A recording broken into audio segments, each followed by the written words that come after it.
വളരെ പ്രധാനപ്പെട്ട ഒരു കാര്യം എന്ന് പറയുന്നത് ഈ ദ്വാരപാലക ശില്പപാളി മറിച്ചു വിറ്റത് കടകംപള്ളിക്ക് അറിയാമായിരുന്നു എന്ന് പ്രതിപക്ഷ നേതാവ് വളരെ ഉത്തരവാദിത്വത്തോടു കൂടി നമ്മളോടൊരു കാര്യം പറഞ്ഞു. ഒക്ടോബർ 8-ാം തീയതിയാണ് പറഞ്ഞിരിക്കുന്നത്. ഇന്നിപ്പോൾ 72 ദിവസമായി. എന്തെങ്കിലും തെളിവ് പ്രതിപക്ഷ നേതാവ് തന്നിട്ടുണ്ടോ? എൻ്റെ മുന്നിൽ ആ തെളിവില്ല. കോടതിക്ക് മുന്നിലും പ്രതിപക്ഷ നേതാവ് ആ തെളിവ് കൊടുത്തിട്ടില്ല. ദ്വാരപാലക ശില്പപാളികൾ മറിച്ചുവിറ്റത് ആർക്കാണെന്ന് കടകംപള്ളി സുരേന്ദ്രൻ എന്ന അന്നത്തെ ദേവസ്വം മന്ത്രിക്ക് അറിയാമെന്ന ഗുരുതരമായ ആക്ഷേപമാണ് ഉന്നയിച്ചത്. കോടതിയിൽ 8 തവണ സിറ്റിംഗ് നടന്നു. 8 തവണ സിറ്റിംഗിൽ ആദ്യത്തെ അഫിഡവിറ്റ് കൊടുത്തപ്പോൾ എന്താ പറഞ്ഞെന്നറിയാമോ? ഭരണഘടനാ പ്രിവിലേജ് ഉപയോഗിച്ചുകൊണ്ട്, ഭരണഘടനാ പദവിയുടെ പ്രിവിലേജ് ഉപയോഗിച്ചുകൊണ്ടാണ് ഞാൻ അങ്ങനെ പറഞ്ഞത്. അത് പൊളിഞ്ഞു. അത് ഭരണഘടനാ പദവിയല്ല പ്രതിപക്ഷ നേതാവ് എന്ന് പറയുന്നത്, അത് സ്റ്റാറ്റ്യൂട്ടറി പദവിയാണ്.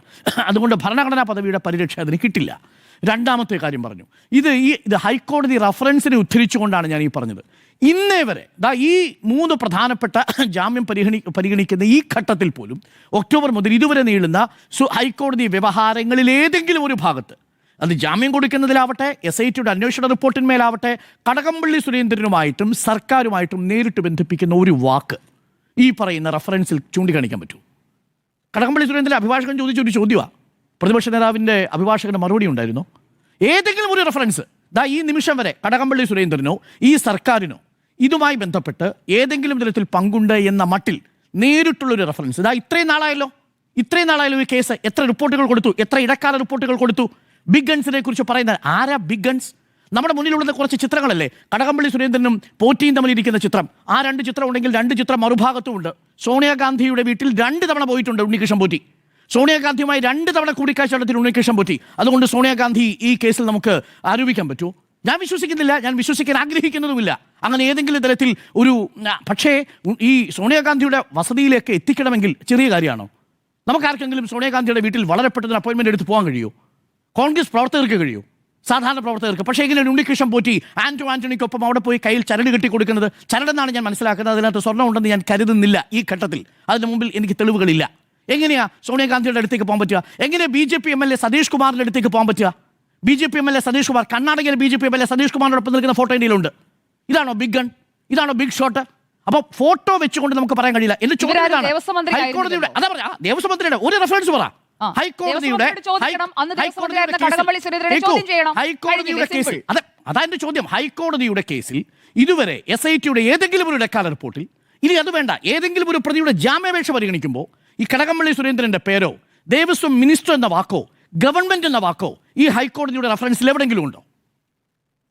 എവിടെയെങ്കിലും ഉണ്ടോ? അപ്പൊ പിന്നെ ആരെ ചോദ്യം ചെയ്യേണ്ടത്? ഈ ഫോട്ടോ വെച്ച് വേണം ചോദ്യം ചെയ്യണമെങ്കിൽ ഈ ഫോട്ടോ വെച്ച് ചോദ്യം ചെയ്യണം. വെല്ലുവിളി പ്രതിപക്ഷ നേതാവ് ഒരു ഉത്തരവാദിത്വവും ഇല്ലാതെ വന്ന കടകംപള്ളി സുരേന്ദ്രന്റെ പേര് പറഞ്ഞ് ദേവസ്വം പാളികൾ മാറ്റിയത് കടകംപള്ളിക്ക് അറിയാമെന്ന് പറഞ്ഞു. 72 ദിവസമായി. ദേവസ്വം ബോർഡും ദേവസ്വം മന്ത്രിയും ഒക്കെ ബന്ധമുണ്ടല്ലോ. അപ്പൊ ദേവസ്വം അതത് കാലത്ത് സർക്കാരുകളെ വിമർശിക്കുമ്പോൾ മന്ത്രിക്ക് അറിയാമെന്ന് പറഞ്ഞു രാഷ്ട്രീയ വിമർശനമാണ്. സ്മൃതി അത് രാഷ്ട്രീയ വിമർശനമല്ല. അങ്ങ് പ്രതിപക്ഷ നേതാവിനെ ചെറുതാക്കി കാണരുത്. പ്രതിപക്ഷ നേതാവ് ഇപ്പോഴും പറയുന്നത് രാഷ്ട്രീയ വിമർശനമല്ല എന്നാണ്. പ്രതിപക്ഷ നേതാവ് ഇപ്പം പറയുന്നത് വസ്തുത അടിസ്ഥാനത്തുള്ള വിമർശനമാണെന്ന്. എനിക്കറിയാമെന്നാണ് പറയുന്നത്. പക്ഷേ തെളിവോടെ എനിക്കറിയാം. ഇപ്പോൾ സ്മൃതി പറഞ്ഞതാണെങ്കിൽ ഞാൻ അംഗീകരിക്കാം. അതൊരു രാഷ്ട്രീയ വിമർശനം എന്ന രീതിയിൽ അവിടെ പറഞ്ഞ് അവസാനിപ്പിക്കണമായിരുന്നു. പക്ഷേ രാഷ്ട്രീയ വിമർശനം എന്നല്ല. ഈ വിശ്വാസത്തിന്റെ വിഷയമായിട്ടേ അത്ര എളുപ്പത്തിൽ രാഷ്ട്രീയ വിമർശനം എന്ന് പറഞ്ഞ് ഊരിപ്പോകാൻ പറ്റില്ല. കാരണം എന്താ? അത് ഉണ്ടാക്കുന്ന കൊളുത്ത് അത്ര വലുതാ, അത് ഉണ്ടാക്കുന്ന ആഘാതം അത്ര വലുതാ. അത് വിശ്വാസമാണ്, വ്യാഖ്യാനമല്ല.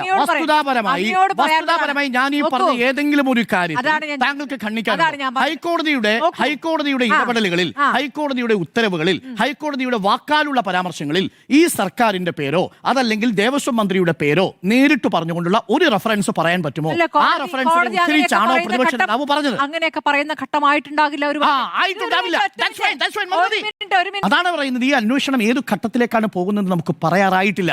അതിനു മുമ്പ് നമ്മുടെ മുന്നിലുള്ള ഫാക്ട് നമ്പർ 1, ഈ നിമിഷം വരെയും കടകംപള്ളി സുരേന്ദ്രനെതിരെയോ ഏതെങ്കിലും ഒരു സർക്കാർ പ്രതിനിധിക്കെതിരെയോ ഇതുവരെയും ഹൈക്കോടതിയുടെ ഭാഗത്ത് നിന്ന് ഒരു പരാമർശവും ഉണ്ടായിട്ടില്ല. വരുന്ന ഘട്ടത്തിൽ ഞാനിത് സമ്മതിക്കാം, അത് പറയാം.